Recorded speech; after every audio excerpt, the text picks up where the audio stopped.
Hi guys, what's up? This is Avnika. Welcome back to my YouTube channel.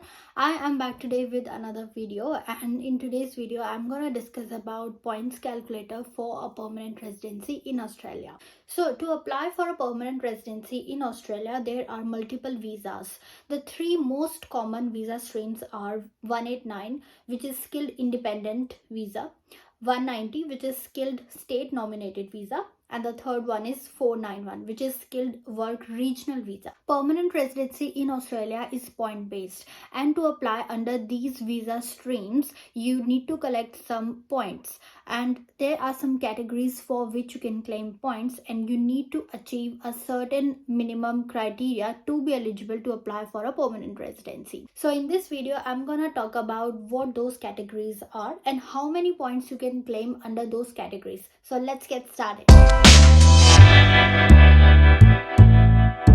I'm gonna refer to my notes on the phone, and you can refer to screenshots. I will post screenshots here. You can also take a screenshot if you like. You can refer to these tables. The very first category is age. If you are at least 18 years old but less than 25 years old, you get 25 points for this. If you are at least 25 years old but less than 33 years old, you get 30 points.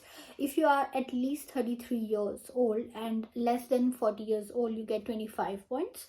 And if you are at least 40 years old but less than 45 years, then you get 15 points. So the maximum points that you can claim for these categories are when you are above 25 but below 33, and you get 30 points for that. The second category is English language skills. So if you have competent English, you get 0 points. If you have proficient English, you get 10 points. And if you have superior English, you get 20 points. There are multiple English language tests. The most common ones are PTE and IELTS. So if you are taking PTE and if you score 8 in each section of the PTE exam, you get 20 points.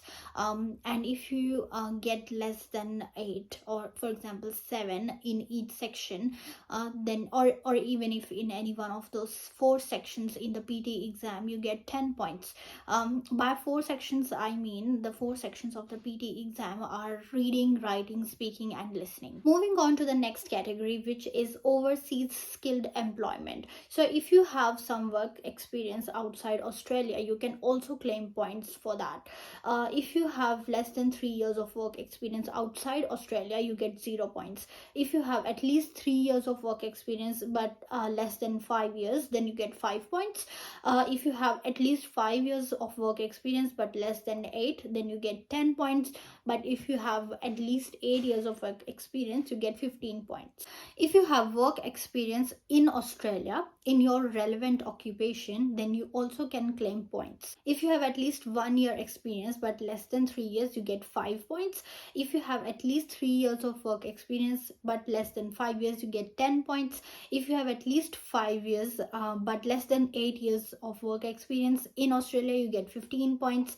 But if you have at least 8 years of work experience, you get 20 points. The next category is educational qualifications. So if you have done a degree in Australia or overseas, you can get points for this.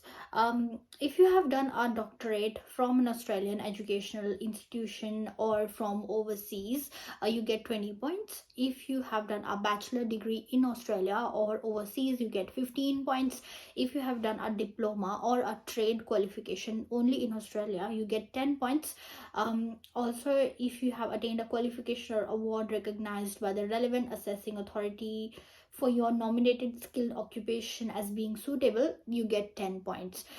If you have done an overseas degree, you need to get your skills assessed. You need to get your qualification assessed by an assessing body in Australia, and then only you can claim points for that. If you have completed a degree in Australia, you get additional 5 points. Next category is professional year. If you have completed a professional year in Australia, which is of almost 1 year duration, then you can claim 5 points. Professional year is for people who have done their studies in either accounting or IT or engineering only. The next category is for credentialed community language. If you take a NATI exam, which is a translating and interpreting exam, you get 5 points for this category. Next is study in regional Australia. If you have done your course in regional Australia, you get the benefit of claiming 5 points for this category.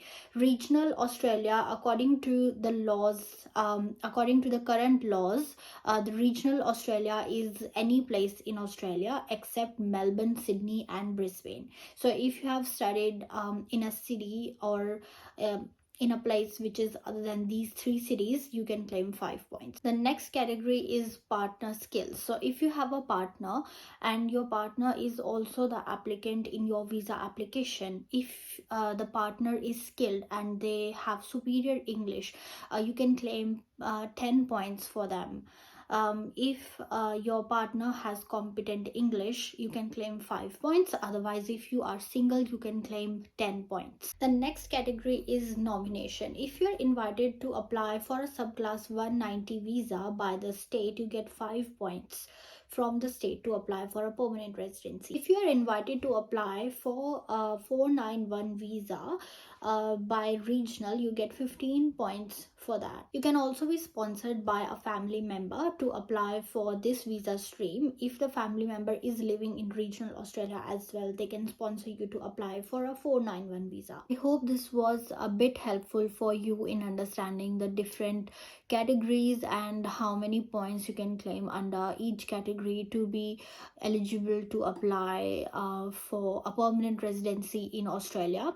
Like I said before, there is a certain minimum requirement that you need to reach to be eligible to apply for a visa stream, and also you need to get a positive skills assessment before making the application. Once you have applied for a visa stream for a permanent residency application, getting an invitation or not entirely depends on the cutoff and your application, how many points you have reached. So these are the current requirements, but these could change over time. I have taken this information from eme.homeaffairs.gov.au. I will also leave a link in the description box for you guys to check out. I would suggest that you always check the website for updated information. Don't forget to like, share and subscribe to my channel if you are new to my channel, and I will see you in my next video. Till then, take care and bye bye.